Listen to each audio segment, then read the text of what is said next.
प्राचीन काळी कोकणातल्या बंदरापर्यंत जाणारा विजापूर, पंढरपूर, सातारा, वाई, महाड असा व्यापारी मार्ग होता. या मार्गाचे रक्षण करण्याकरता महिमानगड किल्ला बांधला. साताऱ्याच्या पूर्वेकडील प्रांतांचे रक्षण करण्याकरता शिवरायांनी जे किल्ले जिंकले त्यापैकीच एक महिमानगड. पुढे इसवी सन 1818 इंग्रजांनी हा किल्ला ताब्यात घेतला व गडाची प्रचंड नासधूस केली. मान तालुक्यातील महिमानगड या पायथ्याच्या गावातून गडावर जाणारी वाट आहे. गडाच्या बुरुजांची रचना अशा पद्धतीने केलेली आहे की गडाचे प्रवेशद्वार जवळ येईपर्यंत तो दिसत नाही. गडाचे प्रवेशद्वार उद्ध्वस्त झालेले आहे. प्रवेशद्वाराच्या चौकटीत हत्तीचे शिल्प आहे. प्रवेशद्वाराजवळील तटबंदी अद्यापही चांगल्या स्थितीत आहे. गड प्रवेश केल्यावर गडावर हनुमानाचे मंदिर आहे.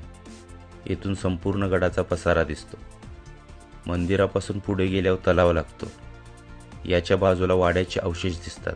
गडाच्या तटबंदीत 2 चोर दरवाजे. गडाच्या ईशान्येकडील बाजूस निमुळती होत गेलेली सोंड असून तटबंदी बांधून ही सोंड मुख्य गडापासून वेगळी केलेली आहे. सोंडेच्या निमुळत्या टोकावर टेहाळणीसाठी भक्कम बुरुज बांधलेला असून सोंडेवर जाण्यासाठी तटबंदीमध्ये लहान दरवाजा बांधलेला आहे. या सोंडेवर बांधकामाचे अवशेष दिसतात. गडावरून भूषणगड, वर्धनगड, मोळघाट, जरंडेश्वर डोंगर इतका विस्तीर्ण परिसर नजरेस पडतो.